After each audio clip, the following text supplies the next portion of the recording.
Distinguished guests, ladies and gentlemen, and online viewers from around the world, thank you for joining the 2021 Smart City CTalk online e-governance session.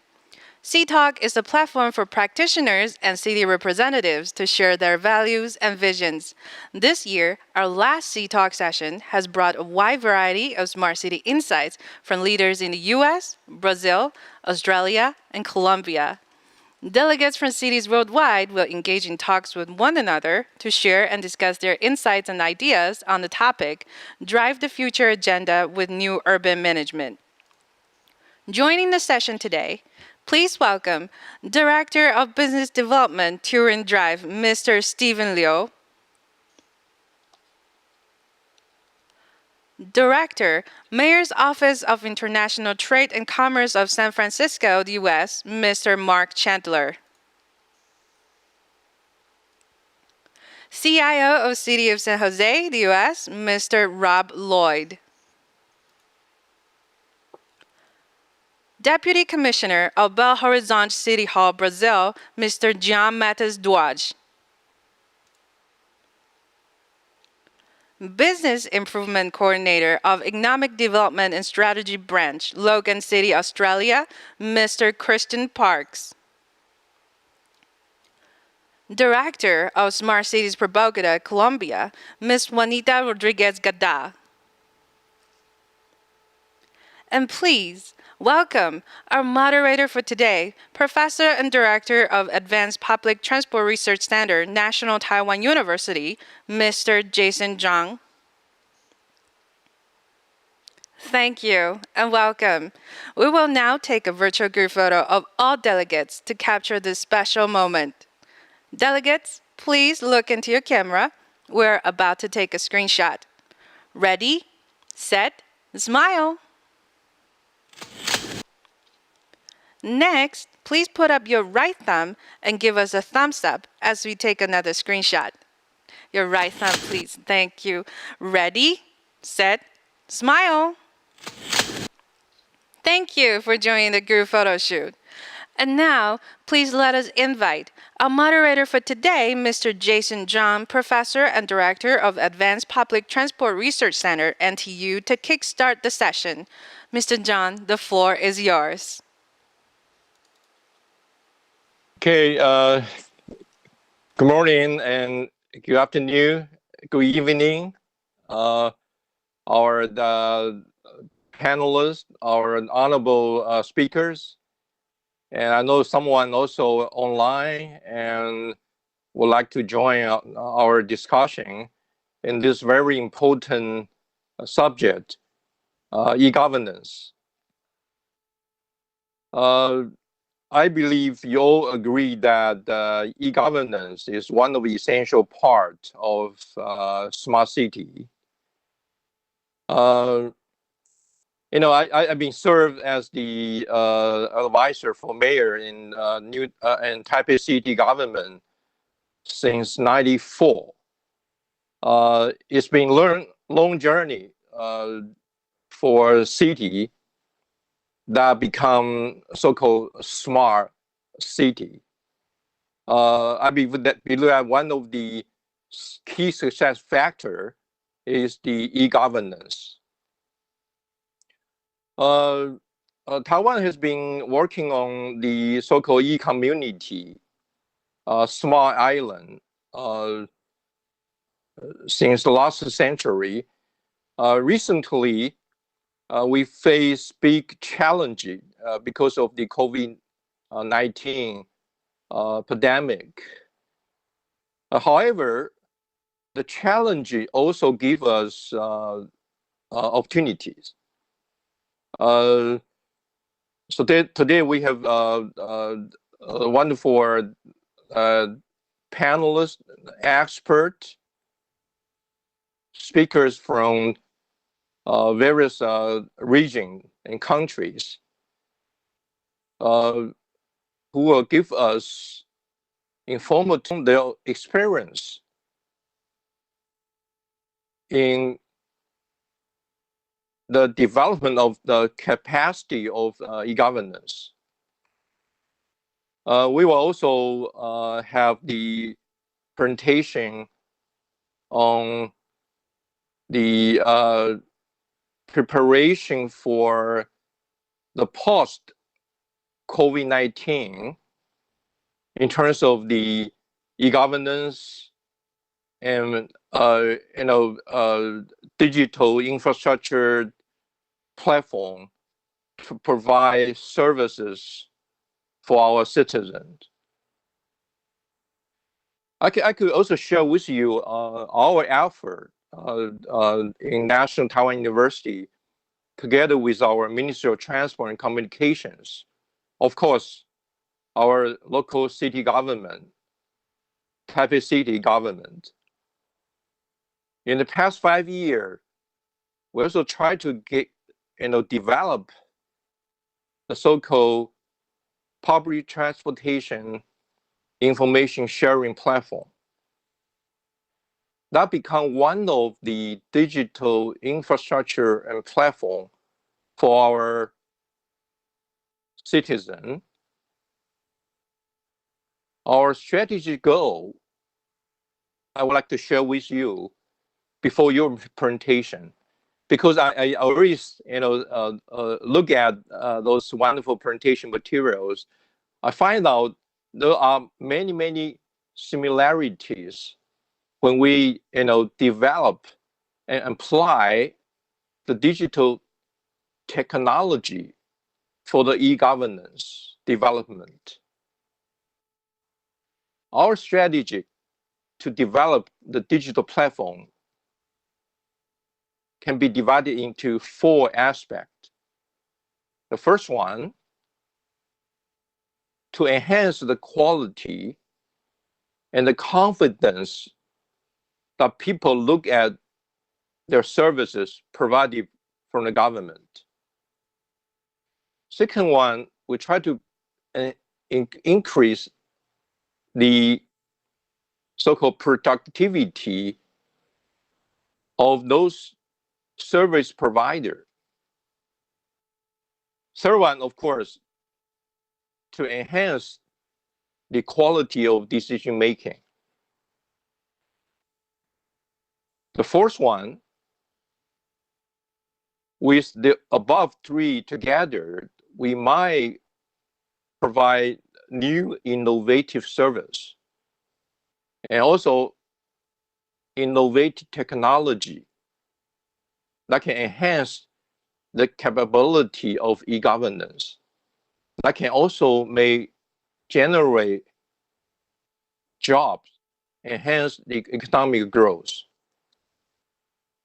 So with this, I'm very pleased that we have 6 speakers from different countries and regions will share with us your insights, your experience related to e-governance. And as a moderator in this kind of virtual meeting, I will not be able to stand up. When your speak reach 10 minutes, but I will give you a hint. Time is very limited, so each of you have 10 minutes presentation, and then we will have a panel discussion.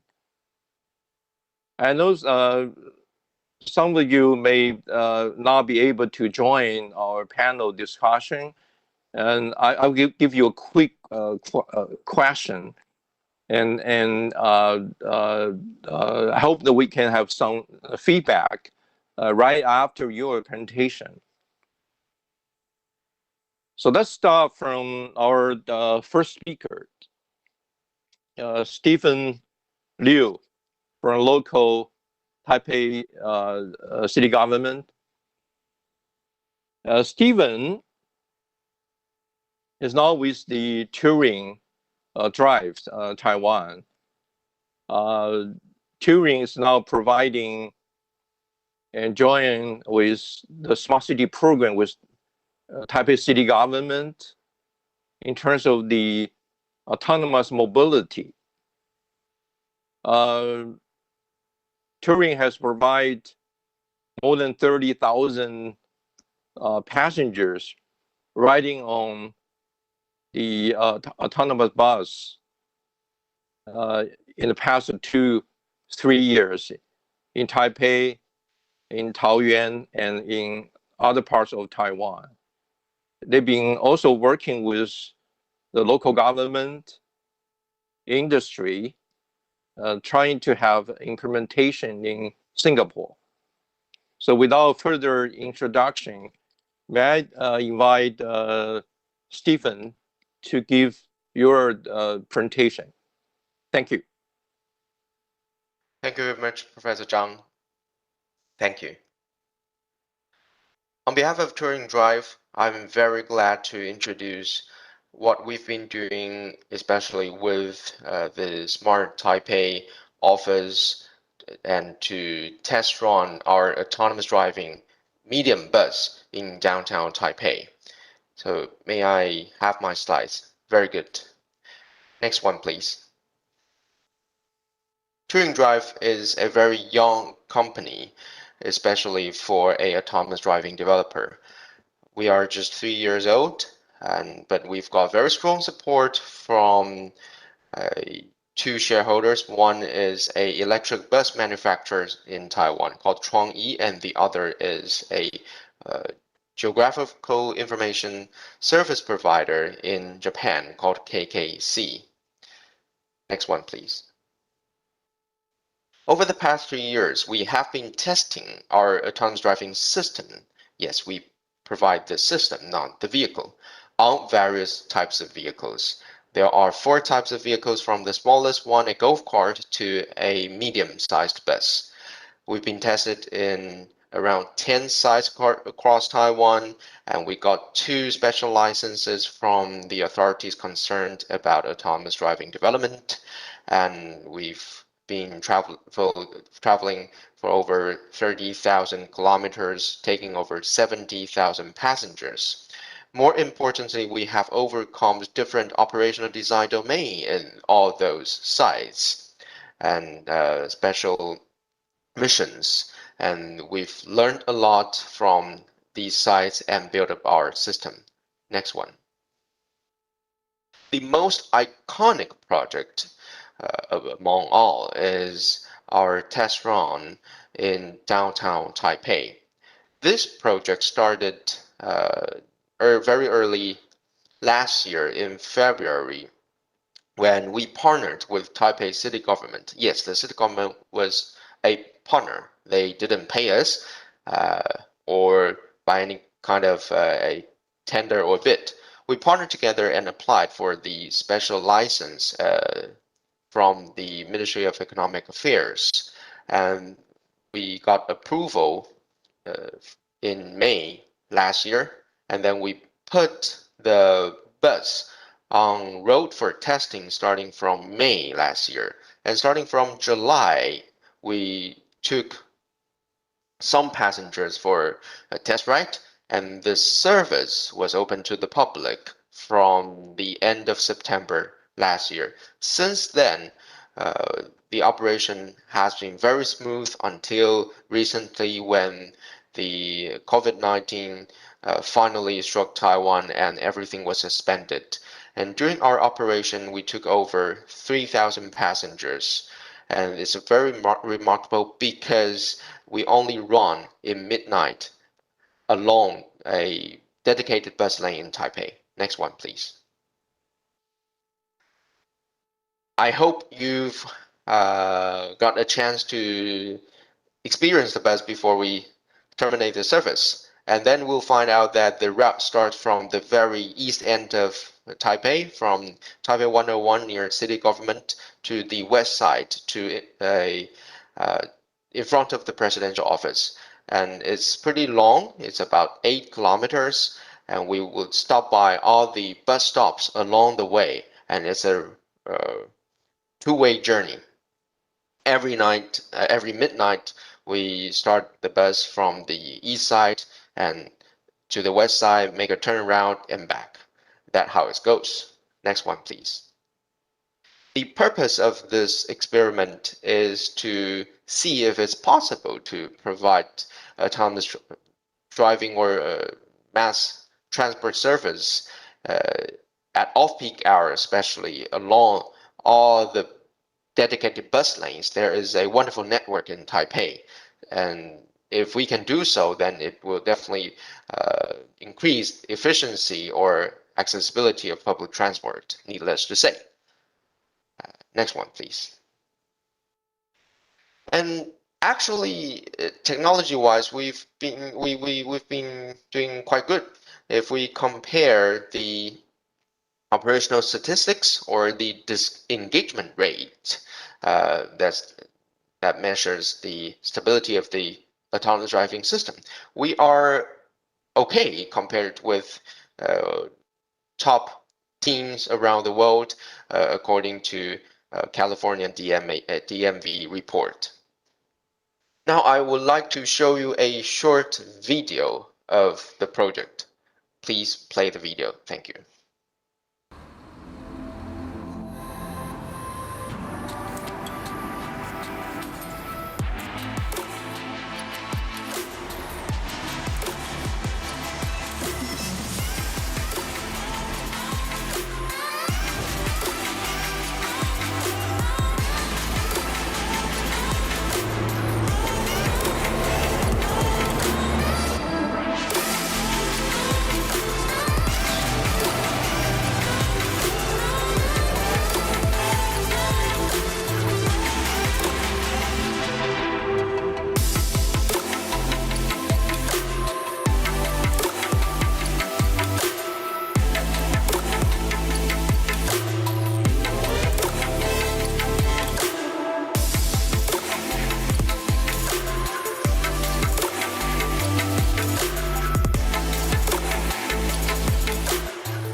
I hope you can get a feeling um, of being on board in Taipei. Next slide, please. But the more important thing for us is to develop the technologies needed for autonomous driving from this project. And to overcome the operational design domain and the service level, we have developed a series of technologies from a cloud-based operation control center to high-definition map to localization technology, and we keep improving vehicle control and safety measures in this project. And that brings me to the next slide.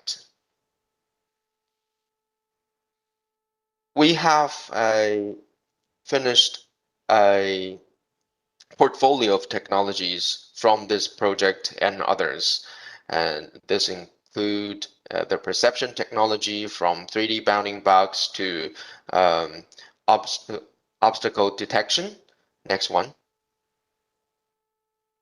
And we've been using different sensors and sensor fusion technology to achieve very high precision in urban canyon and in remote areas as well. Next one. And we not only make the best use of high definition map provided by our Japanese partner, but we have also be able to construct the map to some extent by ourselves. And this is very important for us in all other future operations. Next one. And most people don't know that the most critical and challenging part is the vehicle control part. We have to really control the vehicle very smoothly to know all the parameters and to develop the algorithms to make it safe. Next one. And finally, to monitor the status of the vehicles and to ensure passenger safety and availability, we have built a operation and control center and can even control the vehicle remotely for some circumstances. Next one. Based on all these technologies, we have developed our products to be commercialized from this year. And I think this is very important for us because we have to make money and try to survive. And there will be two product families, one being edge devices or APIs, the other being cloud devices. Next one. These edge and cloud devices will help existing vehicles, manual driving vehicles, safer and more efficient. We'll try to save their time and avoid collision by advising the vehicles or drivers to shift lanes, to control the speed, and at the same time, we can collect a lot of road information from the sensors on board, maybe just from a smartphone, And with those data, we can help update the map. We can help notify the authorities concerns that there is a pothole, there is something wrong, there is a traffic incident on the road on a real-time basis. Next one. And we will also use autonomous driving technology to bridge between the gaps between current ADAS products and fleet management systems. Again, we'll try to make fleet safer and more efficient. Next one. And autonomous driving technologies have great potential for today's world, and all the credit actually goes to our operation in downtown Taipei. Next one. And this is a interface of our operation control center in Taipei. On the left-hand side, you see all the vehicle status on the panel. On the right-hand side, you see very precise localization, car lane level localization. And then on the right button, you see real-time traffic signal faces.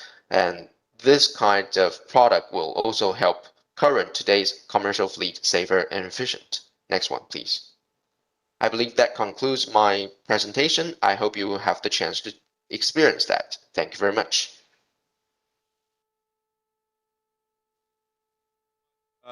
Stephen, Yes. I know you have lots of material to present, but due to the time limited, but I thank you for your informative presentation. I know your company is not, your group is not just on the so-called autonomous mobility, but also try to apply those technology to enhance the service quality and the safety for the existing public transportation and mobility. So could you also tell us how those applications like ADAS, like data fusion? Very short, 1 minute for the answer. Yeah. Thank you very much for the question. Well, there are a lot of wonderful products out there already today. There are different types of ADAS product. They avoid collision at the front, at the rear end, or they detect obstacles in the blind spot area and so on. Unfortunately, all these data are not transmitted to a kind of back-end management system so that drivers or fleet cannot have more insight or to predict future environmental changes. So we will try to link that. We will try to transmit environmental data or traffic data back to the fleet management system.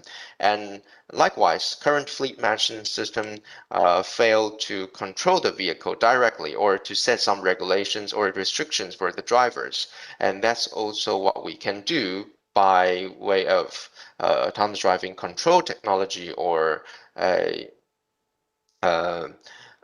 real-time map information. So simply put, we're actually constructing a information platform integrating data from the sensors and the backend. Okay. Thank you very much. I know you will join with us in the panel discussion. Thank you again for your wonderful presentation. Thank you. Talk to you See later. you very soon. Thank you. Okay, our next speaker, Rob Lawyer. Rob is from, no? Supposed to be Mark. Oh, yes. Hi, Mark. Good. He's the CEO, CIO from San Jose. And we are very pleased to have him with us. San Jose. I'm going to have to. Excuse me, Mr. John, sorry. The next Yes. speaker Oh. will be the Mr. Chandler from San Francisco. He's the director of Mayor's Office of International Trade and Commerce in San Francisco. So he will be our next speaker. Thank you. Okay. All right. Sorry about this. I know you won't be able to join with us in the panel. Could you tell us your experience in San Francisco, and I hope I can give you some question right after your presentation. Okay. Okay. Yeah. Thank you. Yeah. Please. Yeah. Thank you. Okay. Thank you, Dr. Zhang, and good morning to all in Taiwan, and good morning, good afternoon, good night to those that may be around the world. It's a pleasure to join you this morning. I'm Mark Chandler, and I'm a little different than the other panelists or other people you may have heard from, because I'm not a technologist or a information specialist or a smart city specialist. I'm actually the international affairs person for San Francisco. But I was here, I wanted to share one of the programs that's unique to us and which I think is important when we talk about e-governance. May I have the next slide, please? So what I'm going to talk about today is what's called STIR, the Startup in Residence Program, or we say Transforming Government Through Entrepreneurship. You're going to see examples. You just saw one example of a smart city application. You're going to hear many others, I think, from the following speakers about their programs and about what they've done and their processes. What I'm going to talk about today was an innovative approach in San Francisco to how do we come up with solutions to challenges, and those solutions then being part of our e-governance program. Next slide, please. The history of this is just like every city in the world, San Francisco has hundreds and hundreds of challenges. Local governments are tasked with every kind of challenge, from health to public works to social activities to parks and rec to taxation, and on and on and on. But often the resources that we have in government are not nearly strong enough to do that. And traditionally, if we needed something, if we had a challenge, what did we do? Well, we'd give that challenge to one of our department heads, such as the other speakers here, and they would go to their staff and try to go through and design, in this case, an e-governance solution. Or we would ask that staff to write up a very long tender or proposal, and we then go through a very strange bureaucratic process where we'd publish that tender. We would ask for prepared responses from corporations. We would look at all those, we would score them, and then we would give that challenge to the highest corporation, who would go off separate from government and come up with a solution which then they would bring back completed to us. That works often, but sometimes it doesn't. So in San Francisco back in 2014, we created our Civic Innovation Office under the mayor. And one of their first projects was to create this, what we call Startup in Residence. And this was an opportunity to tap the amazing, innovative, and technically unique group of workers and entrepreneurs and startups that we have in the Bay Area, but not only the Bay Area, but worldwide. And we did this program first in 2014. We've done it every year since, except for last year with COVID. This process is now expanded all over the United States and in fact all over the world. Now let me go through and explain what this is and what made it unique. So I can have next slide, please. So the STIR process starts by asking any of our departments in the city government. In San Francisco, we have about 45 or 50 different departments. We're a very big government.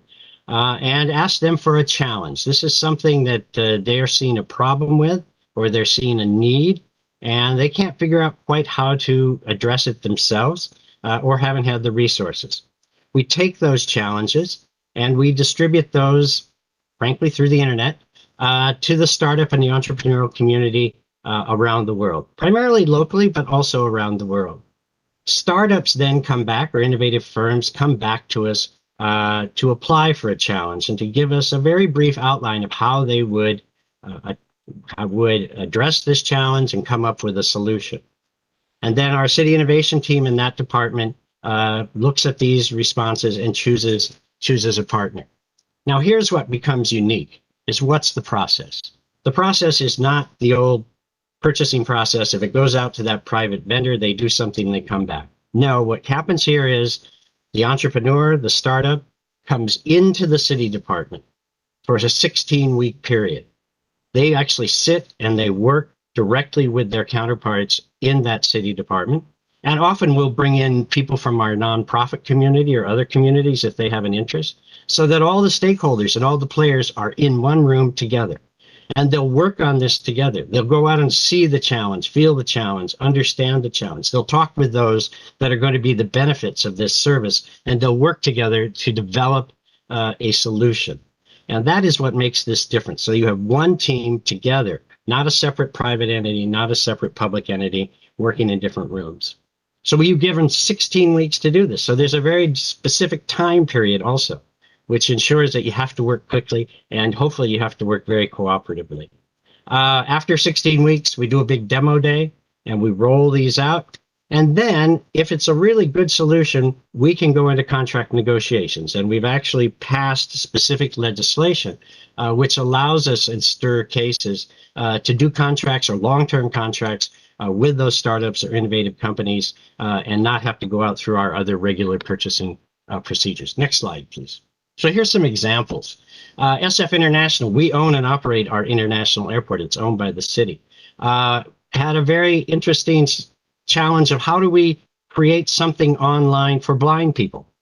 A wayfinding app. Blind people have iPhones. They have smartphones. A wayfinding app that they could use to get around a very large and very confusing airport. A company called Indoors, which was from Austria. So this, as I said, this is worldwide. And the Lighthouse for the Blind, which is our local nonprofit that works for the blind community, worked together for 16 weeks. And out of this, they took with the blind persons joining in, with our airport officials joining in, with the Indoors technicians joining in. They worked on this for 16 weeks and came up with a wayfinding program for the blind, which actually is now in use at our airport and actually at many other airports across the country. Our social services operation found that they were having a big problem with our foster child program. We had many foster children, but we weren't getting enough foster homes to take them in. And yet they knew by talking with people that there was tremendous demand out there to be foster parents. So they worked with a company called Binti and found that the major hang up here was just the process. That to be a foster parent, to be a foster home, you had to go through 5 or 6 different permits and processes, and none of them tied together. And it was very confusing, and people just gave up. And so Binti, working with our social services organization and with potential foster parents, brought all this together and made what we call the TurboTax. TurboTax is a tax software here in the United States.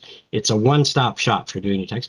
They made a one-stop app for becoming a foster parent. So no longer do you have to go online and go through 10, 15 different procedures that often didn't connect. Our Department of Public Works is always being prepared for the next big earthquake or other natural disaster that may happen.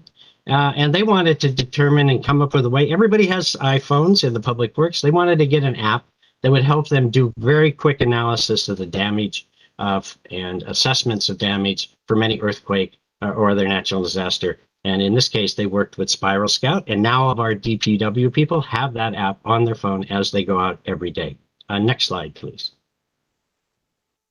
Our Recreation and Parks Department, very, very simple one. They said, we have all kinds of facilities. We've got different programs that help people reserve these. They call in, they mail in, whatever. Let's unify and come up with one central place where you can reserve various facilities and fields, swimming pools, fields, picnic areas, etc., like that. They worked with Spottery to do that, and if I can pull it up, you can see it's actually photo-based. I know that doesn't show very well, but it's photo-based. You just, if I need a field, you hit on the button that says to a field, it'll take you right to it. Everything in one place. We've had lots of other successes. Our police department worked to come up with an iPhone app so they can do all of their reporting, incident reporting right on their iPhone. Our Office of Contractors, our emergency management program, our planning department, etc. So it's been used throughout the government. Next slide, please. So why has this been successful? Well, number one, it utilizes the innovative ability of our private sector, in which in San Francisco and the Bay Area is amazing. It avoids much of the bureaucratic process that we have to go through with the normal purchasing procedures, and which we still do for much of our activity. The cost is minimal. There's no money involved here. We do not pay those startups or innovative companies to come with us. They do it on their own time. And it provides a unique opportunity for that startup to get into a market, because it is a unique opportunity to work directly with their clients or their stakeholders. And if they come up with an application that is successful, well, then they've got San Francisco as their example to take out to the rest of the market. And it's fast, 16 weeks, as I told you.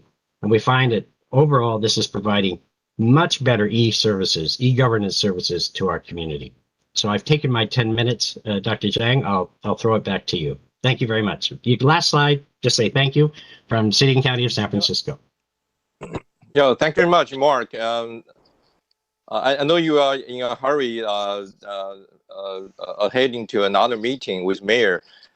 Just a quick question. I know that you have lots of experience working with other country. So you are lots of experience, including Taiwan. I know it's also being implemented in other more than 20 cities in United States. What would you suggest for Asian city that this kind of, basically it's a very successful scheme that with the PPPP, private public people partnership. So what would you suggest for us to have the similar scheme that really, partnership and create good solution and services for the general public? Yeah, it's a solution for certain challenges, and I think I should make that clear. The typical PPP, public-private partnership, is usually large projects, large organizations where you're actually giving large contracts or even operational ability to a private company from government. This doesn't work in those cases, but it does work when you have very specific challenges, and often these are challenges that aren't getting met because they're not the highest priority, frankly. And so you have to put your resources at others. So I think there's a great opportunity for cities everywhere in the world to use this model. It does take some management. It does take a team to oversee this and to keep it running. To be honest, they don't always work, but we're finding most of the time they do come up with some pretty good solutions. It also takes a team and it takes leadership to convince your bureaucracy to buy in. Departments don't want to give up authority. They don't want to give up control. So we've been fortunate in San Francisco that our leadership has convinced our departments to be participants in this, and the departments, after they've done it, become the greatest cheerleaders for it. So I think there's great opportunity for cities everywhere and Asian cities. So if anybody needs more, don't hesitate to get in contact with me, and I wish everybody the best today. Thank you. Okay, wonderful. Thank you very much. Thank you for your informative information and those successful story. I think we can arrange further the collaboration based on the successful story from San Francisco. Thank you very much. And then we moved to our next speaker, Rob Lawyer from San Jose. Hi, Dr. Zhang. Rob? Yes. Greetings from Silicon Valley. Yes, I am. Can you hear me okay? Wonderful. Okay. Yeah. Could you give us your insight, particularly I saw your presentation focus on the those e-governance preparation for the post COVID-19. Normally I call COVID-19. Probably I will use COVID 2X.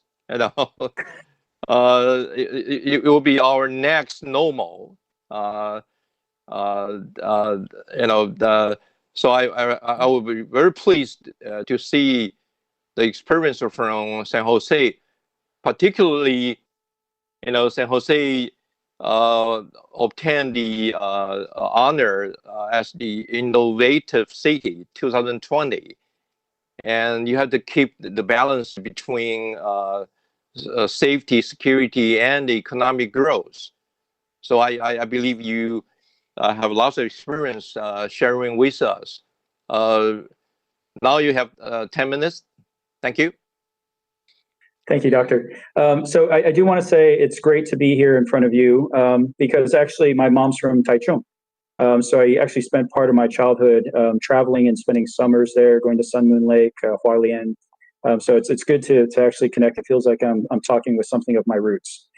So I do bring you greetings from Silicon Valley, and what we're going to talk today about is how we're using this pandemic, which has been a propagator of great pain, but also is going to be a ramp and has been a ramp of acceleration for innovation and new service delivery. And the important use of this moment is that we're going to build from this crisis what our cities are going to look like for the next 10, 15 years. We're seeing different needs. We're seeing with more clarity where the hurting parts of our communities are and where we're strong. And ultimately how technology and data and the smart city solutions and the e-governance solutions that you've mentioned will get to us actually at transformational challenges. So in the past, technology has often been about productivity or access to information or just to run things efficiently. But now what we're seeing from the pandemic is we have utter clarity on how it's going to shape and impact and influence public health response, housing insecurity, blight, transportation, digital public participation, even justice reform here in the United States, and folks saw some of the protests and events of late 2020. And what I'm going to do is go through the path that we've set with our elected leaders, with our staffs, with our advisors, and hundreds of people from the public, because the public sees the world as it should be. They want things to work and work well, and staff and governments often see the world as it is in terms of the detail work and the difficulties that we have to manage to deliver services and to take care of people. And really the people at this event and the leaders and speakers of smart cities and technology are the people who bring those two things together, the world as it should be and the world as it is. So we bridge those things to be one. And so if you can advance 2 slides.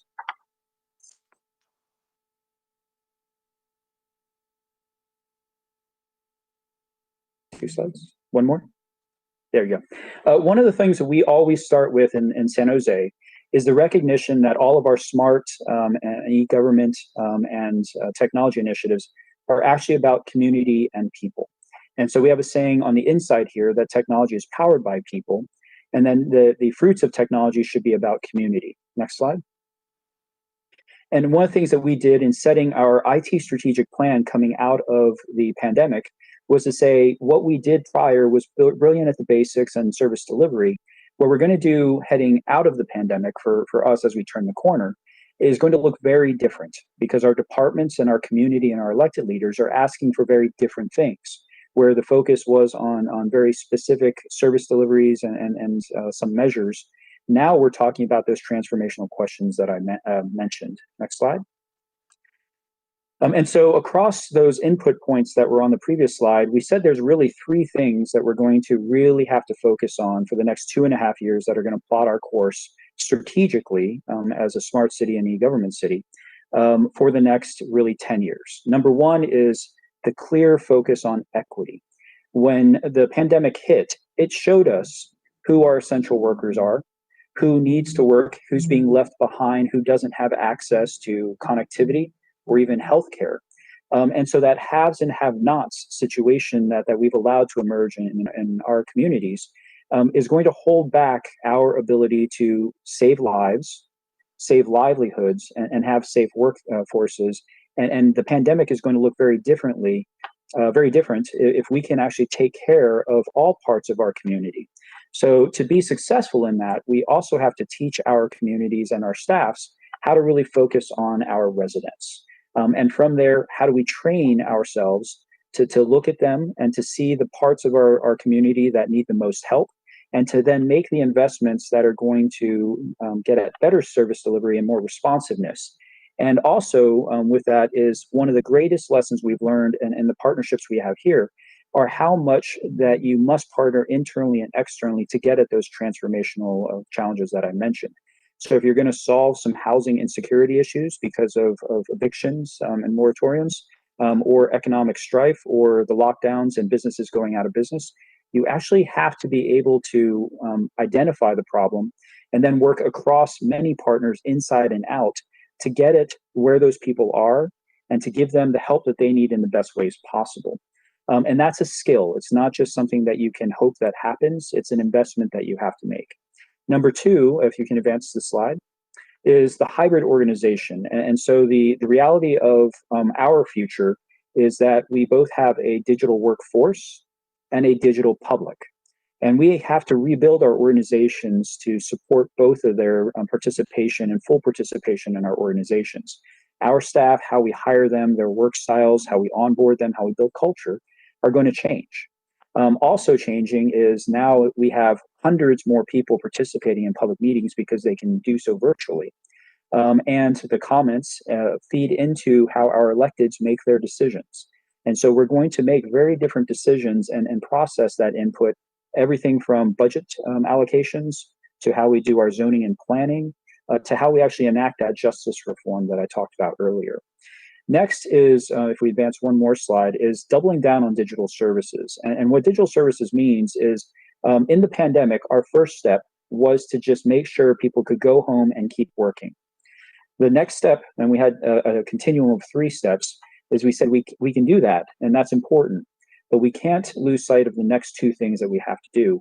One being we have to help our teams work together better and differently because they're now in a different context. But third, and the highest level of maturity, is how do we reinvent our city services so that they actually are hitting these higher order measures that we've defined. So if we double down on digital services, we can see who needs what services, how can we expose them to be more accessible to our elderly, to our poor, to people with language barriers. Just because we have 309 languages spoken in San Jose, every major language in the world is spoken here. And if we can then invest in those services, we can also create efficiencies in our organization so that we can tool rather than throw money and people at problems. And so if you move to the next slide, what we did was we said we must create our strategic plan coming out of the pandemic to be focused on new challenges, and we can't treat it as a situation normal. Next slide. And I want to give you some quick sense of how we connect all that planning so that we're budgeting, we're procuring, and we're steering our teams to be focused on the right things. So what you'll notice is from a city roadmap, what we identify with our electeds, all the way down to the employee, everyone can see what we're focused on and why, and how it connects to where the city is going. Next slide. And we want to build that culture of we are going to, as a city, put the information and tools in people's hands to unleash their brilliance to help our community. And if technology organizations can do that, then you can be like the Apples of your city, or even the Googles, because what you're doing is focusing in the right places for maximum return on your investment. Next slide. I'm going to show you the 5 things that we're going to focus on, and our work plans are completely built around for the next 2.5 years. Number 1 is enable equity. How do we use technology and data to identify and solve the problems that affect our community at the deepest levels? Number 2 is cybersecurity and resilience. We have more attacks, we have more disasters than we've ever seen before, and we need to build with a level of resilience and security that we've never had before. So that's going to be another investment area. Another thing we're hearing is there's economic challenges. So we need you more than ever, and you have less to do it with. So you can only do that through efficiencies. And so that optimization is going to be key. Fourth is the power digital, and that's that digital workforce and the digital public that I mentioned. And the last is actually the superpower. If you can acquire and partner exceptionally well, you can solve problems that other people can't. And the STIR program that you heard about previously is one that they call it a challenge-based, we call it an outcome-based procurement. If you can do that as a government, you can move at the pace of the challenges that you have. I'm going to very quickly go over the next 3 slides. So next is, I'm a big believer, if you understand something well, you can describe it briefly. So this is our entire strategic plan, which is 60 pages, condensed down into one. So every person in our organization can see where the IT department is going and how we're supporting all the departments and the city's goals on one page, what we're going to measure ourselves by, the focus areas that are going to steer our investments in our staff, the underlying assumptions, and how we're going to rally our team around a mission. Next slide is very quickly our technology stack. And so that enterprise architecture for technology organizations very often focuses on which products and technologies you use. We focus on the blue, red, and green. What are we enabling as an organization that lets us get at those 5 strategic pillars that I defined earlier? And the next slide is actually how we're going to create that structure of governance inside our organization so people know what to work on and what to focus on to get all that work done. And so, again, going to move very quickly through the next 3 slides. One of the things that you have to do when you take this arc is that you have to do an inside out and an outside in approach. You cannot build good services if you give your employees a bad experience. If their work environment, if their ability to create and access information is hard, they cannot create the services that are easy. And then you also have an outside in, that external digital strategy. So next slide.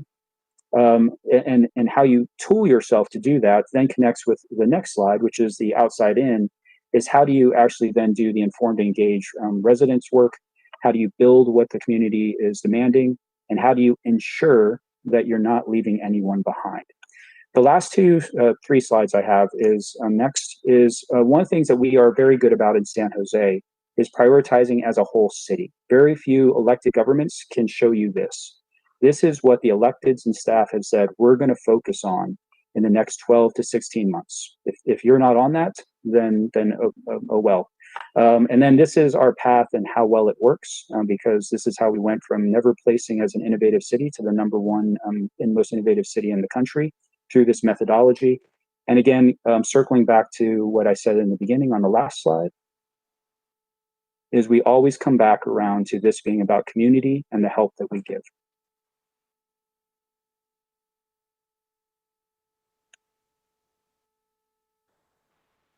All right. Thank you very much, Rob.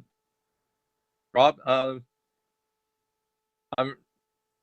really appreciate you bringing this strategic plan, and particularly you mentioned not just internal digital objective, also the external effort.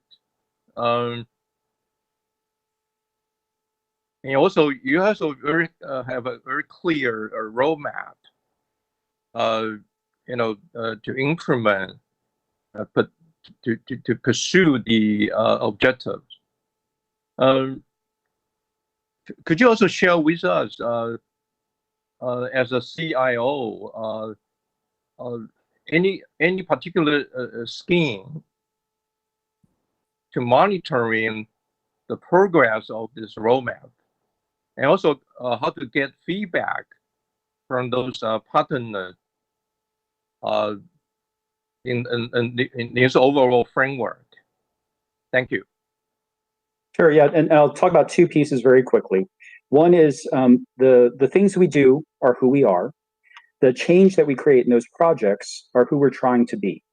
And so we have a lot of measures built around those projects and say, did we implement it well and deliver the value that was intended?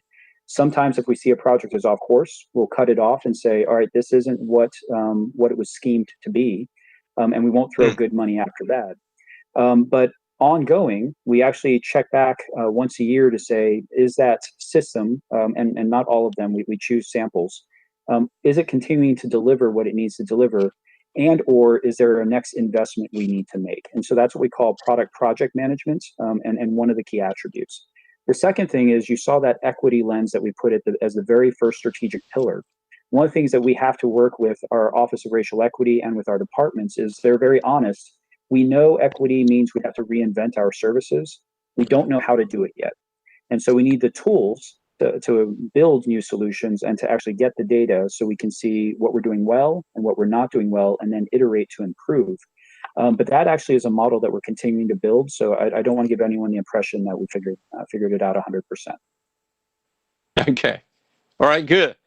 Thank you very much. We may have further discussion in terms of the data and the evidence. So I'll talk to you later. Thank you very much. Absolutely. Thank you. Now we moved to South America, and we are very pleased to have Mr. Jean Matos Durald, and from Belo Horizonte city government. Jean is going to share with us the challenge the city face for the pandemic, and also how to accelerate the digital platform and to overcome this challenge, which I already mentioned is also a good opportunity for us to accelerate the digital transformation for the city. John, your 10 minutes. Thank you. Thank you, Dr. Zhang. Hello, everyone. I'm very pleased to represent Belo Horizonte. Belo Horizonte, for those who know, is the capital of the state of Minas Gerais, Brazil. We have around 2.5 million people, and the metropolitan area about 4.5 million. I think we have almost the same population as Taipei. What I'm going to tell you is how do we organize our smart city plan, and what do we need to do further to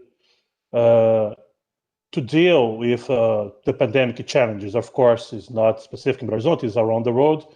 Every city, every county needs to act locally to deal with the challenges, but I think the key strategies will not differ for anyone, like to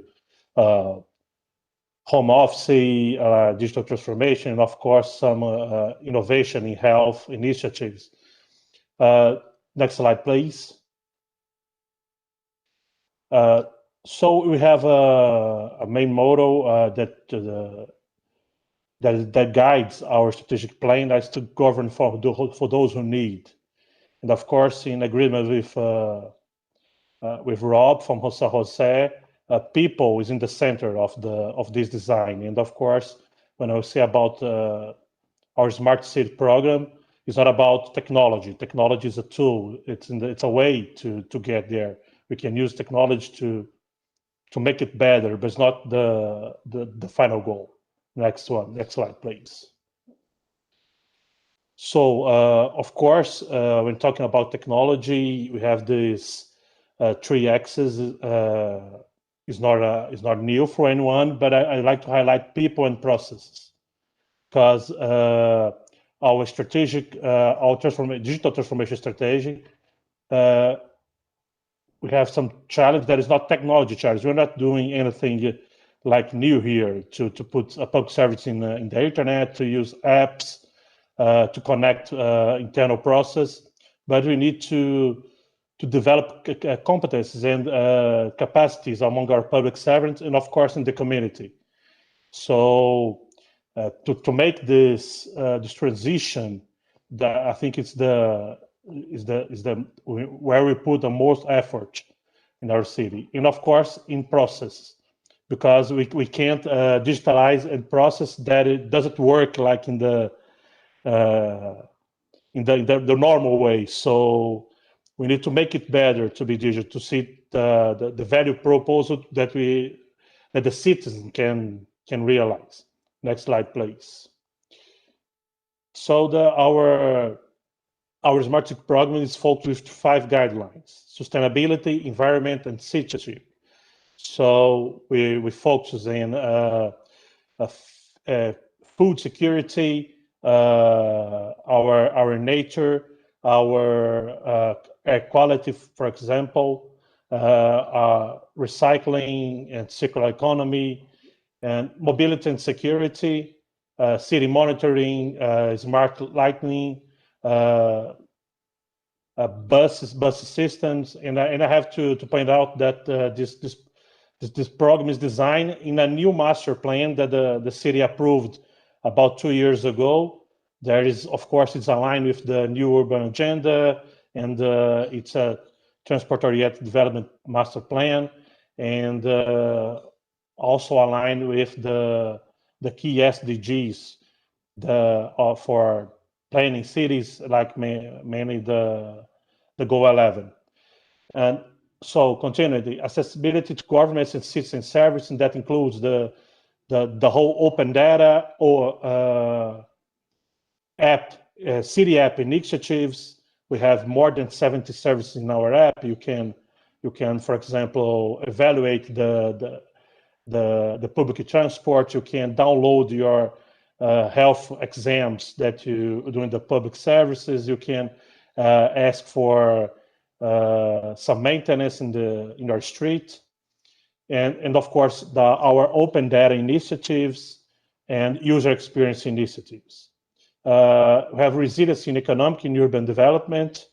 So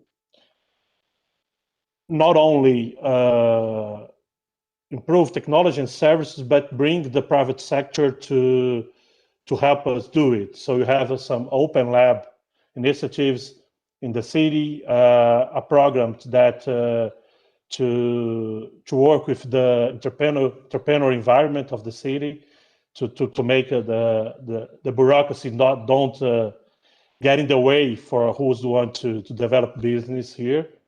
And of course, technology, culture, and digital inclusion. Talking about people, for example, we have like more than 1,000 in the past 4 years. We installed more than 1,000 free Wi-Fi hotspots in the city, and 200 of them in places with more vulnerability, economic vulnerability, the poor people, to have access to internet, and through that, of course, give access to knowledge, to work, to jobs, and to develop themselves as a citizenship measure. And of course, this contributes a lot for the challenge we had to deal with the pandemic, because everything go online, since meetings, since going to supermarkets, since, of course, the mainly public service. Next, please. And a specific example of some actions we need to take because COVID-19. Next one. Is how can we deal with children that are not at school and have the main meal at school? So are they going to don't have access to food, and they can be hungry? So, and also we have some workers that, due to restrictions in economic activities, need to close stores, close public space. They have a decrease in their income. They got unemployed. So we manage, like in March 2020, in 10 days, we manage a process to deliver. Next slide, please. Staple food baskets and hygiene kits for a lot of people. So we manage a system, an algorithm that we have some previous data from those publics that will be benefit by these actions. And we did an algorithm that checked where they live, where they are, and we did some contracts with a supermarket that they can go to a specific supermarket to take their baskets every month in the hygiene kits. So through that, we we are giving food and hygiene kits for 1 million people every month for like 250,000 families. Next slide, please. A lot of food, 54,000 tons of food during the past years. And use WhatsApp, Telegram, and Facebook to give support them for those who have some difficulty to check the website and see if they can have the benefits and where they take the basket. Next slide.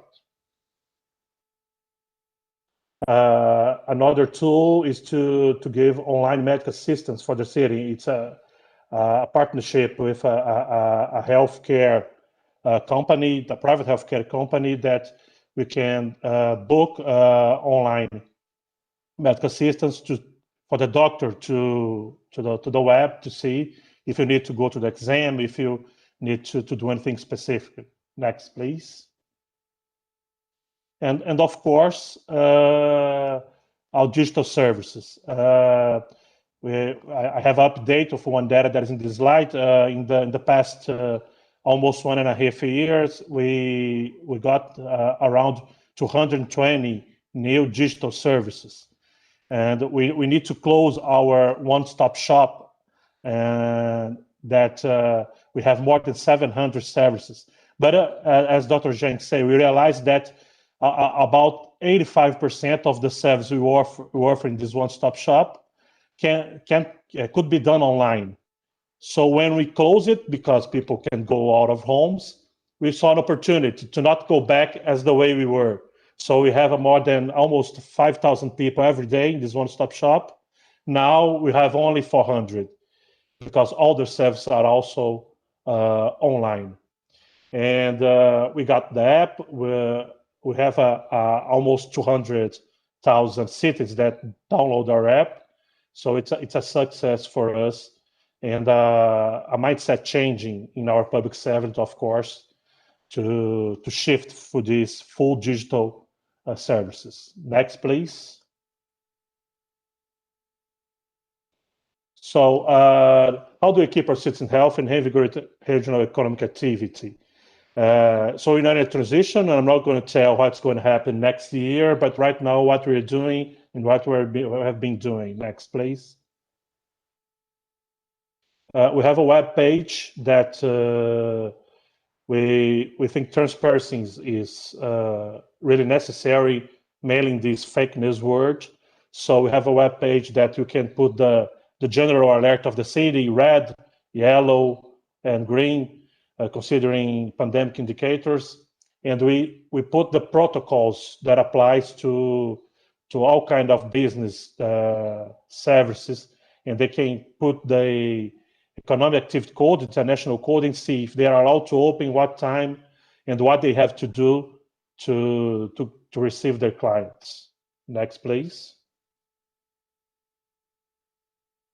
And to deal with the economic recovery, we improve our process of also digitalizing the services for companies to open a business, to get some licensing.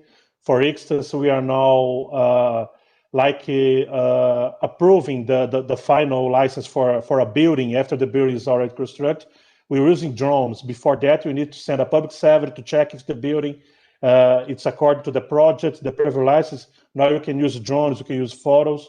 So, and also simplification of process and taxes to reduce the costs for all companies that due to the restriction of the pandemic, they have a loss in their revenues. And next one, please. And of course, during this vaccination process, we have about 1 million people that take the first shot of vaccine.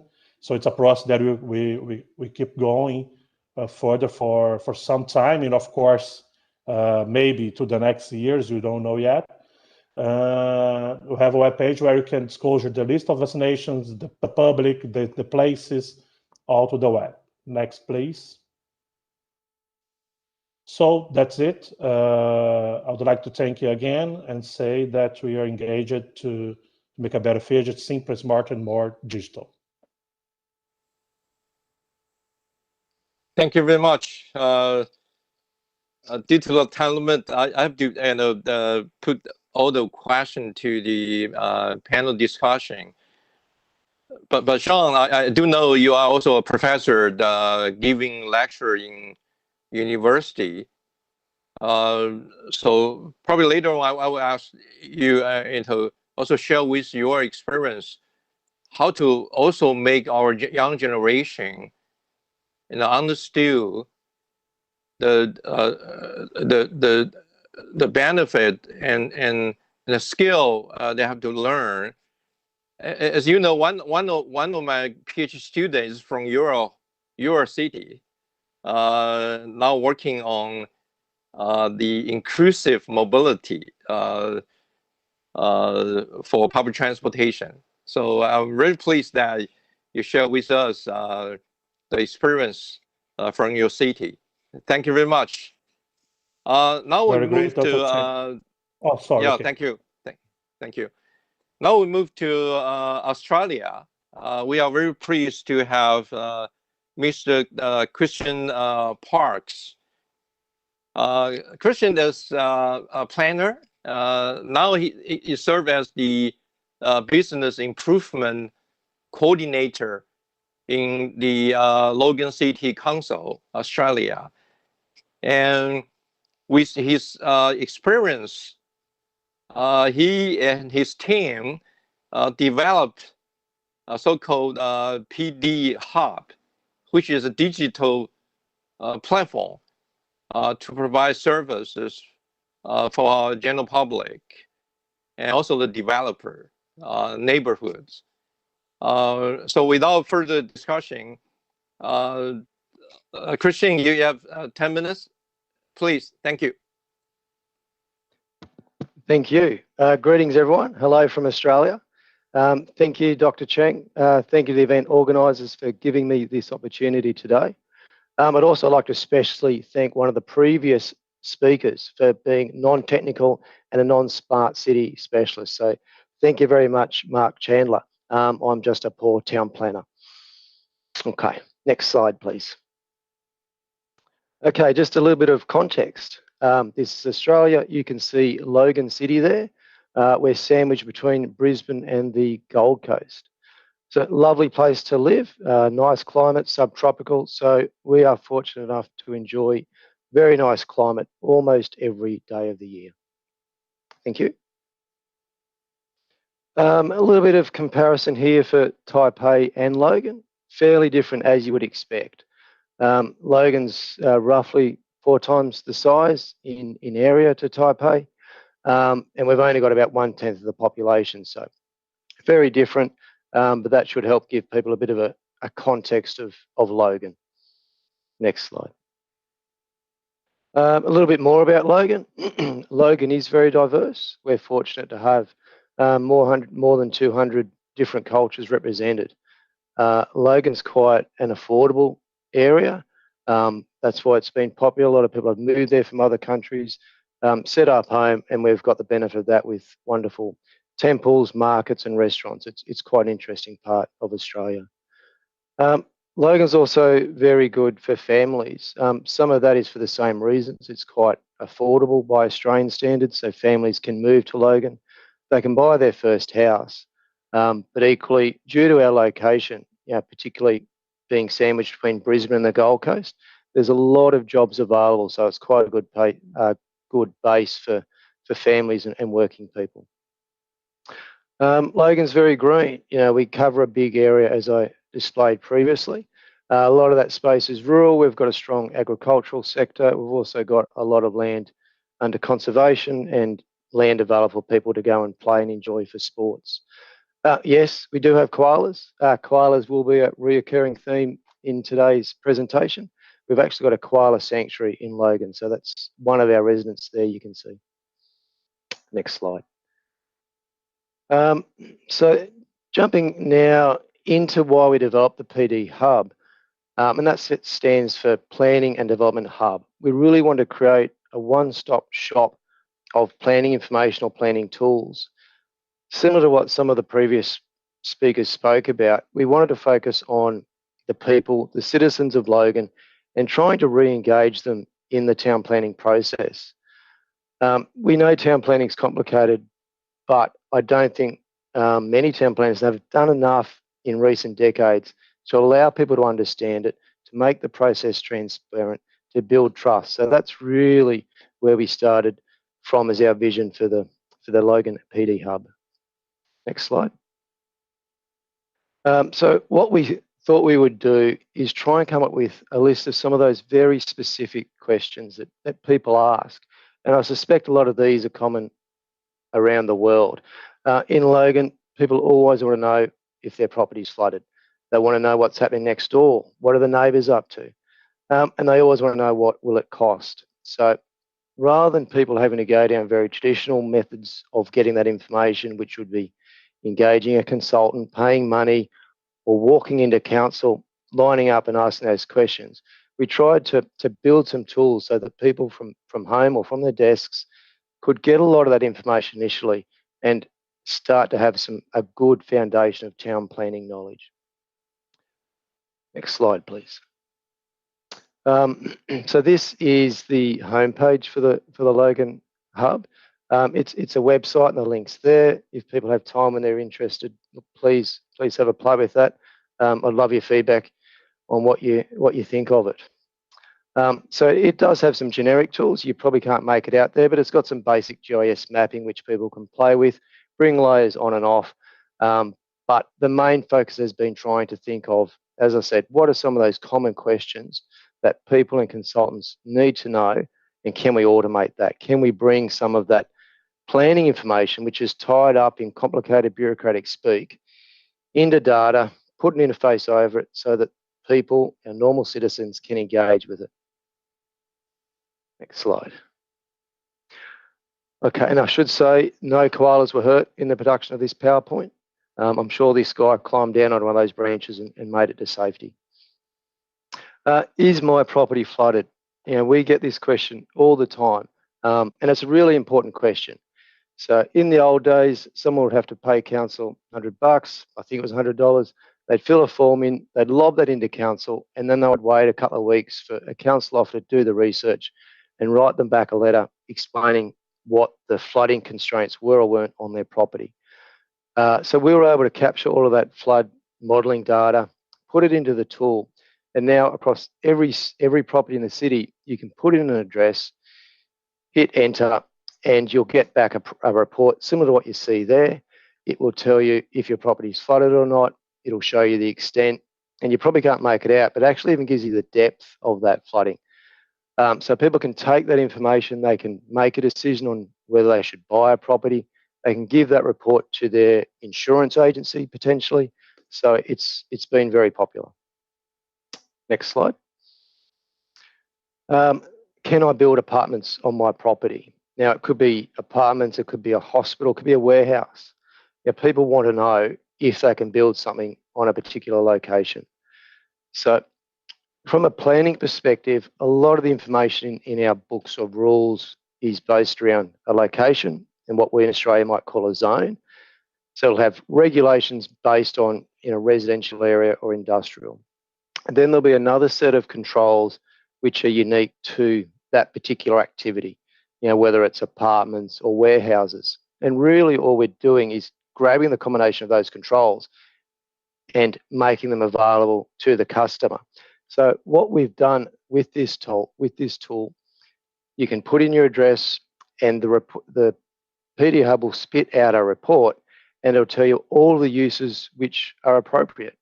So you can really drill in quite quickly as to what council would support.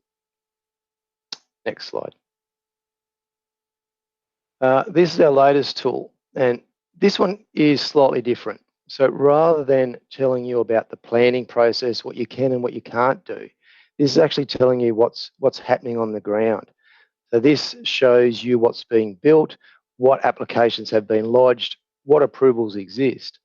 So, yeah, for example, if you're worried about what your neighbour was doing and you didn't want to approach them, you could privately go onto your computer, onto your phone, click on their property, find out that they're building a new carport.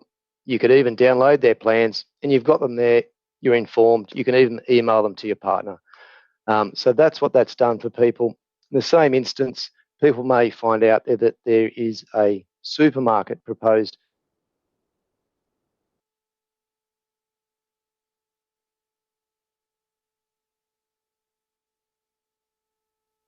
Sorry, can everyone still hear me? Okay, I'll keep going. Thank you. So this next slide is very similar.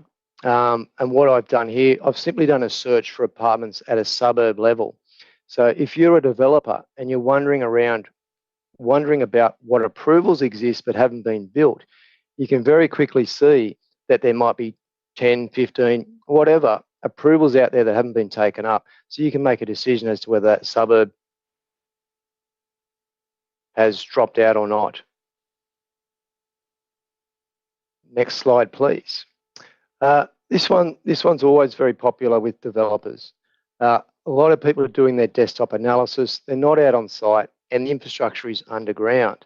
So what we've done, we've taken that data that council has collected over decades and decades, made it available. People can now see where those pipes are located, how deep they are in their property, how big those pipes are. So it really allows people very quickly, from the comfort of their own homes, to find out what are some of those constraints that they need to be aware of. And always cost is going to come into consideration. So we've built a couple of cost tools within the PD Hub. You can work out what it would cost to build your application. You just explain your site, what you're doing, and it'll spit it out. Another really good fee tool that we have built is one which measures the cost of removing vegetation. So you can draw a little polygon on your property, hit submit, and you'll get a report back that says, okay, we know the value of that vegetation. It's going to cost you $5,000 if you want to remove that. So again, it informs the customer. They can now make a decision as to whether that development is a good idea or not, or whether they should move their development, find a portion of the site where they don't need to clear vegetation. Where can I have a nightclub? Always a popular question. Now, if you remember back to the previous tool which talked about whether you can do an apartment on your property,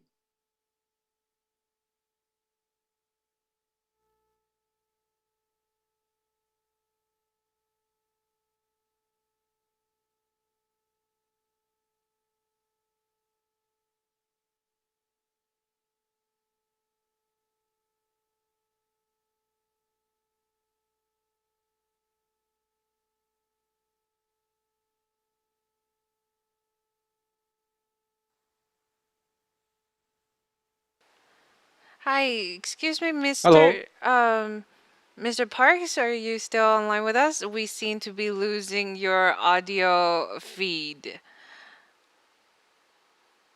Because we can see you, but however, we are not be able to hear you at the moment.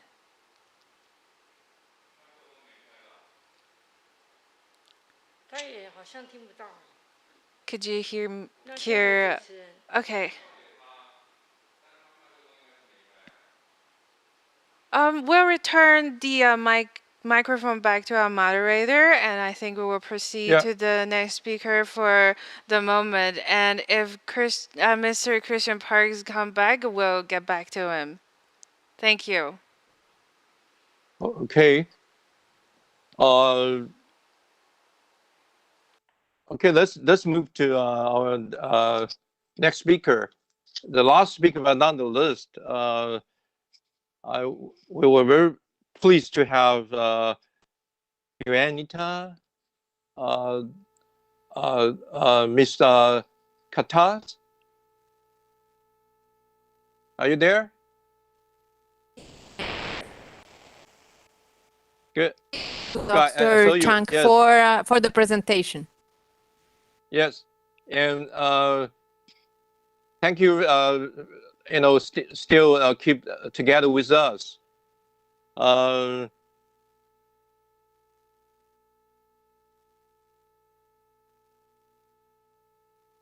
Huyantina is a lawyer, but she been dedicated on digital transformation and technology application for the smart city for more than 18 years. I know you've been served as the deputy minister of the digital economic. It's quite unique, and you also have a lot of experience in both public and private sectors. So we are very pleased that you can share with us your experience and your vision on the e-governance. Yeah, thank you. You have 10 minutes. Thank you, Dr. Chang, for the kind presentation. Thank you for the organization of the CTalk for having me today. So I am in charge of smart cities in Pro Bogota. Pro Bogota is a private nonprofit entity that works as a think tank and also as a do tank. In the one of its main tasks is to work in projects and ideas to help and support Bogota, our city, transformation and smart and sustainable city. When focusing as a think tank, Pro Bogota is the regulation and public policy challenges smart city, and we are also working in specific projects as do tank, and we can start with the presentation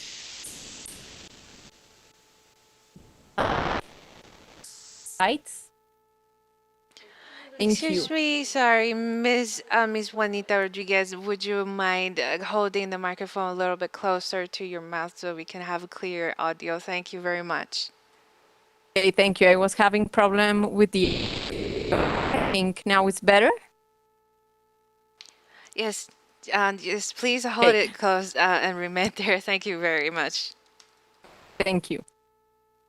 So I was saying that Pro Bogota is also working as a do tank, and in that line we are developing projects specifically in smart cities with different stakeholders. The idea of really having a bottom-up vision is the only way to assure the success of the project. So we are working with universities, other companies in the private sector, the government, civil society organizations to develop these kind of projects.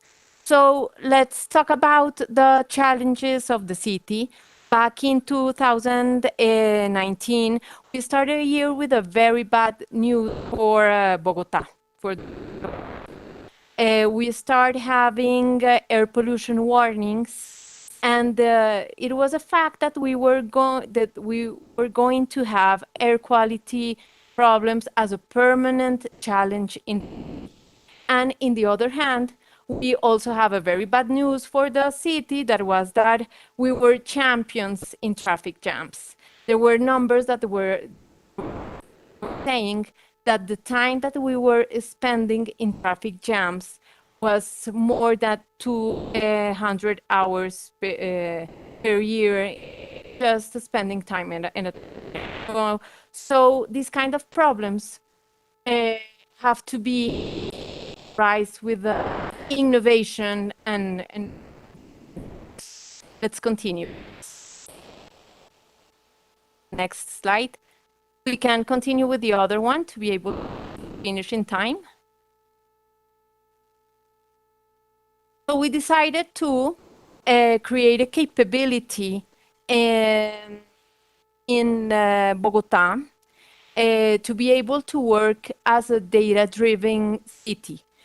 Importance of data and to be able to transform that data into information for our companies, for the private sector, but at the same time for the city to be able to build more efficient public policies was very important. So what we wanted to do was to create an alliance between different entities to take advantage to an existing existing capabilities to develop city solutions with data. And we wanted to do different pilots and projects, and to have indicators, indexes, and to really be supporting the city to have better policies and regulations. So we created this Bogotá Inteligente, which is Smart Bogotá, to be able to work jointly in projects. Next slide, please. So we start with our first project that we are executing it right now. Is a project that is looking forward to have data on the freight transport. This kind of transportation is really one of the most difficult, and it's one of the main problems when you are talking about air quality, but also when you are talking about traffic jams. So we started working with this kind of transportation. And what we wanted to do is to collect all the data around logistic performance of the vehicle, all the data around particulate material, specifically 2.5 parts per million, and to be able to modulate the data to really have the number of greenhouse gases. At the same time, we wanted to have all the information of how much time one of these truck will take between one part of the city and other one, to have all the jam information, to really be able to understand how much time it will take for one of those trucks to bring the goods and the products between one part of the city and the other. But at the same time, we really wanted to have all the information on all the air quality problems that we were having in the city. So in this particular case, we are going to have a truck with sensor that is sending in real time information to the cloud. And we have some cloud architects and data scientists that are transforming this data into specific information for the company, so the company can really know how their drivers are driving, if they need an eco-driving course for the drivers so they can have better practices in the way that they are driving. They can know when to start a preemptive maintenance of the truck, when it's a good idea to start thinking about changing engine technology, and perhaps changing to hybrid or to electric or maybe to natural gas solutions, and to be able to have that information also for the city, be able to bring some incentives and some policies for this trend for transformation and the technology transformation of our companies here in Colombia, so we can have really a technology conversion that can bring some solutions to their problem in the city. Also, we can have some information that allows the city to define if we can have a 24/7 possibility of goods delivery, maybe just night delivery to avoid the jams that we were talking about before, or some storage facilities that can make the trips less long, the journeys between the different parts of the city. Bogotá is really big, so we can have shorter journeys and less also traffic jams. Next slide, please. So the sensors that we have in the trucks can give us some information, some data around the noise, CO2. Yes, they have a GPS also, temperature, all the particulate material, acceleration. They can give us also information on the battery, and we have all these data transform into information, so we can really have all the important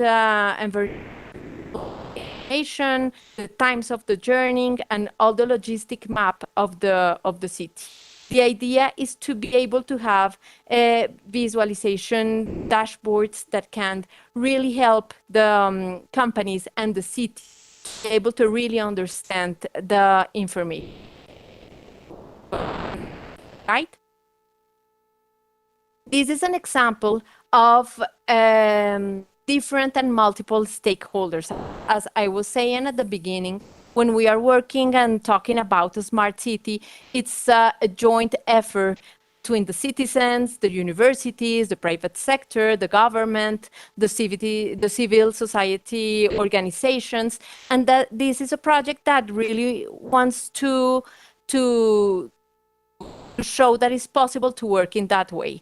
So we have Pro Bogotá, which I already told you that we are a private think tank and do tank, but we also have La Andi, which is an entity that works with all the private companies working in their specific interests. We are working with private companies as Amazon and Tigo, which is a telecommunication company. But we are working also with universities. With a university that's very good on IoT, the IAN University.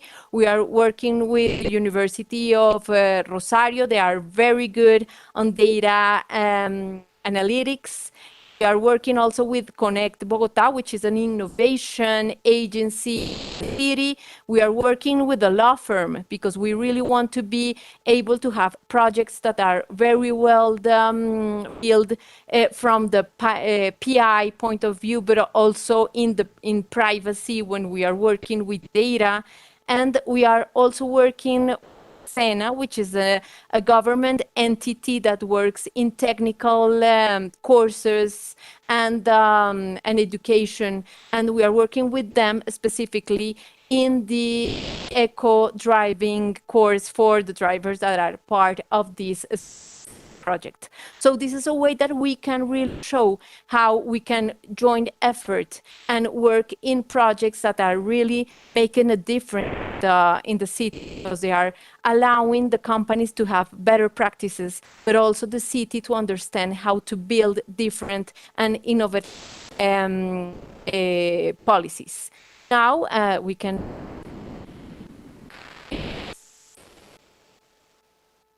the next slide, please. You. Now, it's a very important moment for the city, because the city is now working, the local government is working in the urban plan for the next 12 years. All the rules that are going to be in place to build any facility, to build all the roads, to have information technology projects. So all the rules of are now in the, from the urban point of discussed. And this, the draft of the document is already talking about a strategy in smart cities. So the city is working right now in having a long-term smart city strategy, and they are really looking forward to have all the capabilities really to be a data-driven city. So they just created a new agency that is in charge of all the data analytics, that is in charge of all the governance in data in the city, and they are going to give us all the lines around all the use of data to create policies, the data, build different projects that are going to work on cyber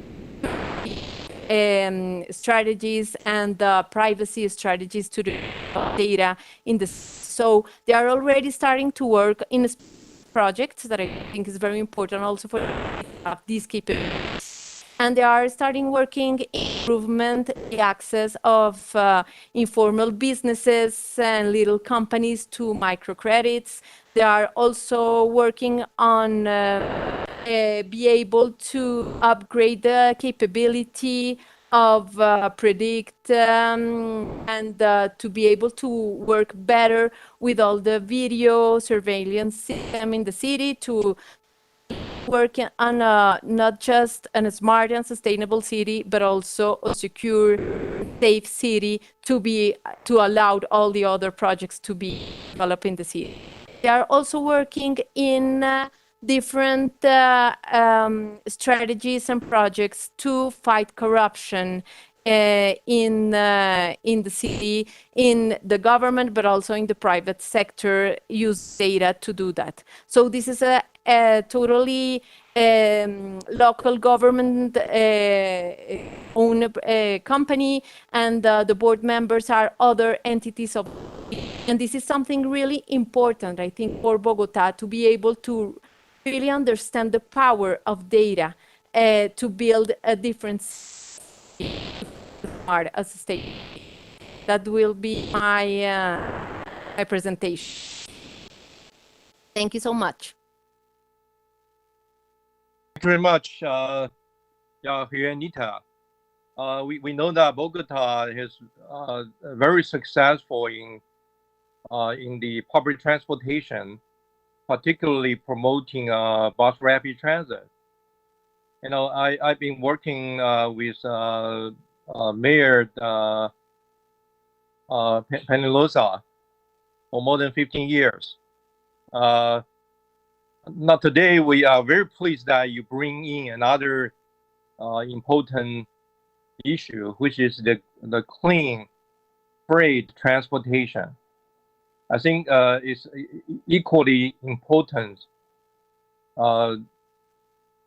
with the passenger transportation and mobility services. You also mentioned the importance of data-driven decision. Thank you very much for your presentation. I wonder Mr. Park is coming back. Christine, are you online?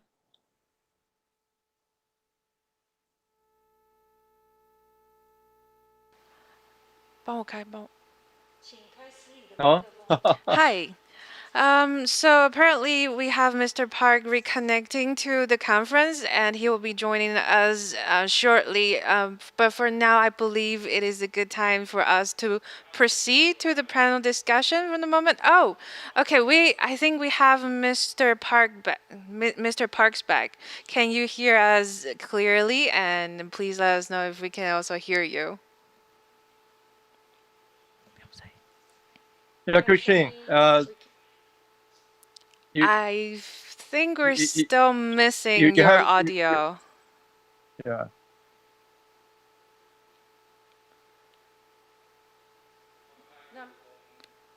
Yeah, Miss Park, can you hear me?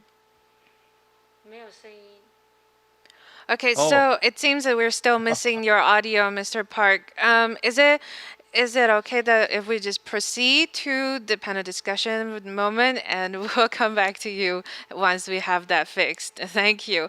Mr. John, please proceed to the panel discussion. Thank you very much. Okay. Originally, I prepared several questions, but due to the time limited, my original first question is about the PPP. But you can feel that all our speakers mention either in the way they bring in the private sector and people involved in those digital platform or the digital transformation in the scope of the e-governance. So our speakers have already provided so-called success in terms of the public-private people partnership. So I would like to skip this question, but we all see the importance of the platform for the PPP approach. Okay. So my question for all of you is the data. We see that to support a good e-governance, or may I say, the overall smart city framework. We need good data, because data provide good information, and then provide good decision for the decision maker, so that people can feel confidence in which they can also get involved in the whole decision making process.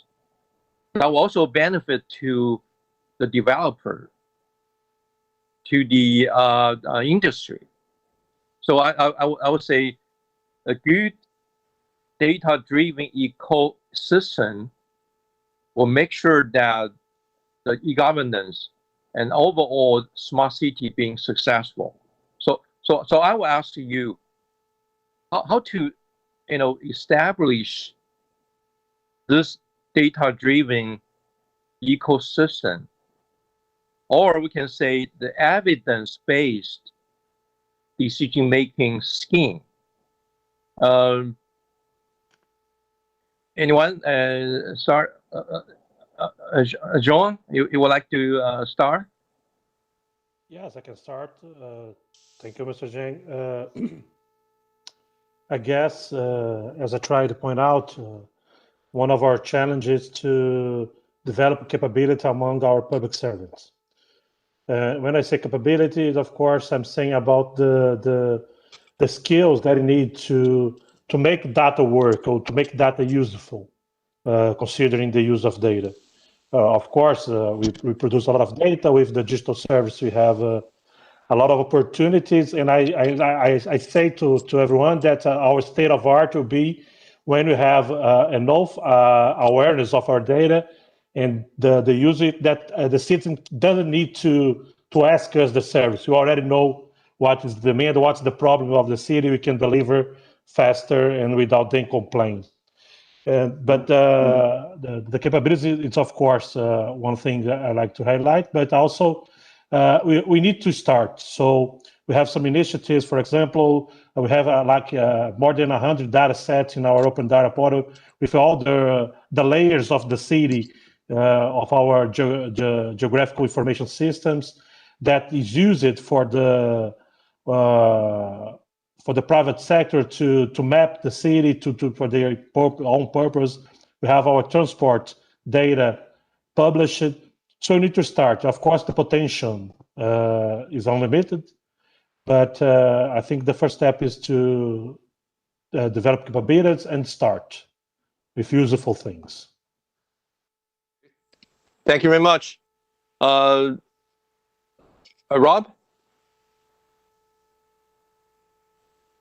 Yeah, let me approach the question two different ways. One is the data, but also structurally. If you want to do partnerships well, you have to have the mechanisms in your charter and code, your law, to be able to procure it, to be able to budget for it well, and that people have the cadence and structure from which to create those legal agreements. And so for us, that's in our code. We have an innovation demonstration agreement clause that says if we want to just partner with someone, no procurement, but we can use our time and resources, they can use theirs, but we want to prove something, we can move on that very quickly within weeks, because that's just a legal agreement, and there's a structure set up. It's how we did the Facebook Telegraph multi-million-dollar proof of Telegraph technology for super fast wireless backhaul, or Siemens and the platform, or with Zoom when they were smaller, or with Armor Blocks, or these companies that we in Silicon Valley get to partner with. So you need a structure from which you can create those partnerships very quickly. And then STIR and other programs are also then how do you get them to a place where you can procure it and have an ongoing contract for money. Number two, though, on the data, I'll tell you our maturity model is we move on a continuum. All governments do, is you expose the data, hopefully it's clean, you give analytical tools, you give skills. From there, you get patterns, you get insights, you get actions, decisions, and then actions. And then hopefully you can get to prediction and automation. And unfortunately, most of us governments are stuck primarily on the left side of that fulcrum. And what we're trying to build are the systems and controls to allow us to, on a consistent basis, go onto the right side where we're creating great value through data. Two nuances to that. One is we have to be a lot more mature in the coming years around digital privacy, and that we don't expose too much. And number two, for us, there's a structure we call our open data communities architecture, where we have a lot of rich data internally that we can use to improve services. We have a layer from which we can connect with partners and give them access for specific periods of times into specific data so they can work with us. And then we have the public portal, and we've got about 400 layers and data sets out there for folks to use across our GIS, our data portal. But you can see every dollar we've spent, every 911 call we've gone to, every 311 call we've received for service, and so that hopefully can generate a community. Wonderful, wonderful.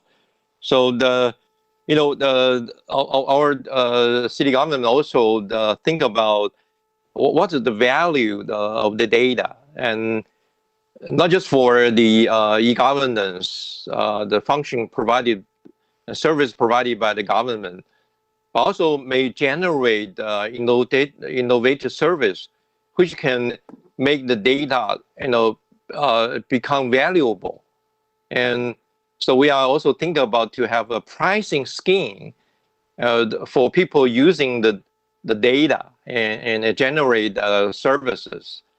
So the lots of the scheme that we can think about.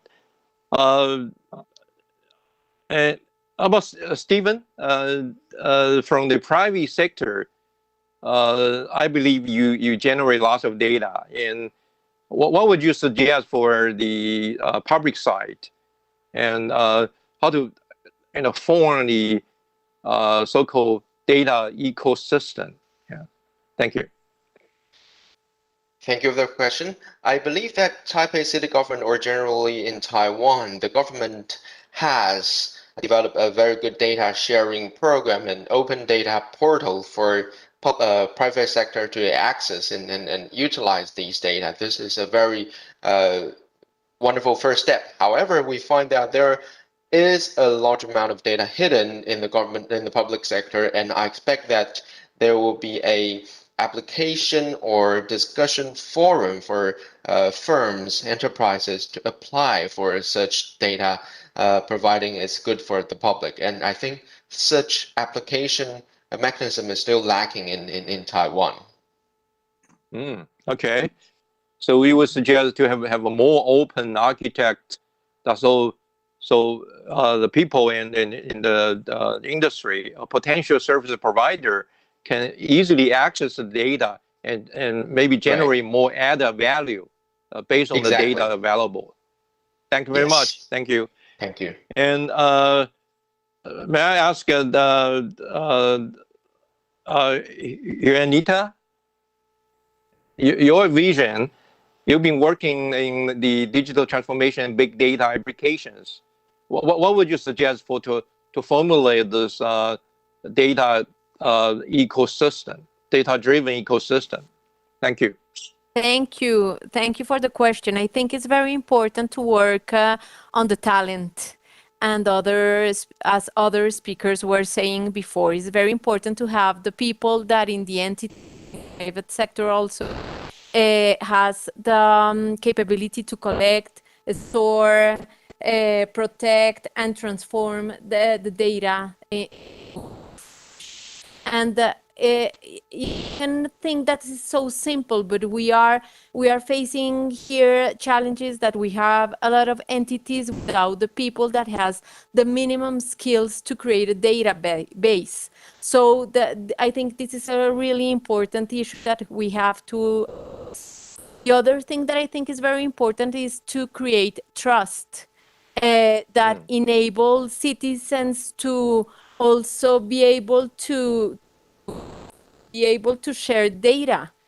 case, for instance, in all the tracing and tracking applications that we had for COVID, for instance, we had a lot of questions of the citizens about who was going to use information, for how much time was going to be stored. So, so I think that transparency, in order to create trust, is very important when we want to be a data-driven city or entity. And at the end, I think the other important thing to be able to create good dashboards.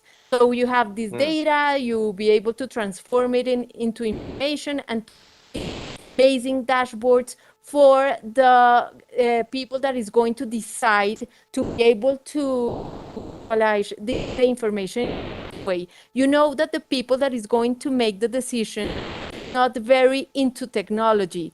So it's important to take the information in a very clear way, because we have a lot of people decisions just because they think they have to do it that way. You are bringing them the information so the policies are well made. So I think that is very important. Thank you very much.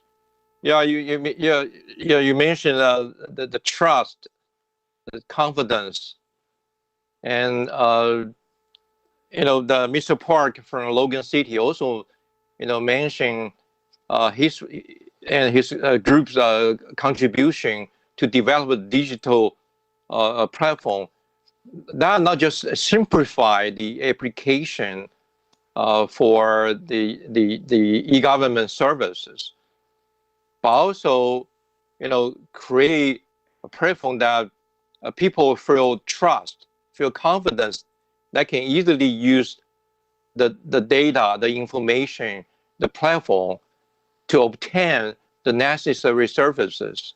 And the developer also can quickly obtain the permission for land development for their business. So you're right, the trust, open, that would give a very basic for the ecosystem of the data-driven. Well, thank you very much for all the contribution in the panel discussion. I'm sorry, as a moderator, I have to say sorry that I am not good in managing the time, but I was reluctant to stop your presentation, and actually I have lots of questions for you, but I have to. I would say I have to stop here. But basically, all our speakers provide lots of good information in terms of the e-governance. And as you know, the smart city itself is not the smart technology. It is to create a livable and sustainable city. So I think your effort helping your city, I have confidence also not just make the e-governance happen, but also bring the city towards the sustainable future. So I have confidence. And from your speech, your presentation, I can also feel that a PPP partnership framework is very important. So the government, as mentioned by Mark from San Francisco, with the digital transformation, we also need an open mind from the bureaucracy. So that have people get involved, fully utilize the digital technology that the people can have trust and confidence on those services that government provided.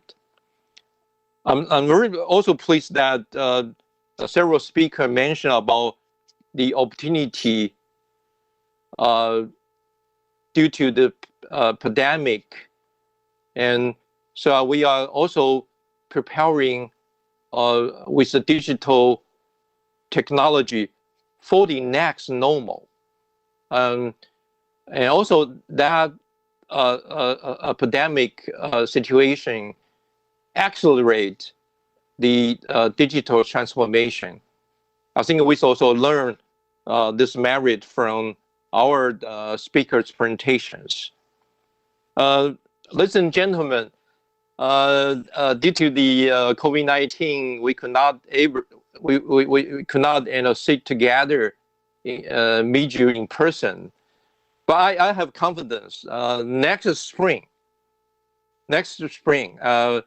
Taipei City government, together with our local partner, will be able to organize, the Smart City Summit again. So I look forward to see you all in person, okay? And I also look forward to having further development of your work and your contribution in the overall framework of e-governance. Okay. Thank you very much again. Thank you for your contribution in this wonderful session and panel discussion. Thank you. Thank you, Mr. John, Thank for you. moderating the discussion. And our deepest appreciation goes to all the delegates for joining us into the CTalk session, for your inspiring speeches and your patience. Smart City Summit Expo will be back in March next year to bring you more content on smart cities, including Smart City Mayor Summit and CTalk, for you to continuously explore and enjoy. Please visit our official website en.smartcity.org.tw or search Smart City online for more information. Once again, thank you all for participating in CTalk Online this year. We look forward to seeing you again. Thank you and goodbye. Thank you. Bye.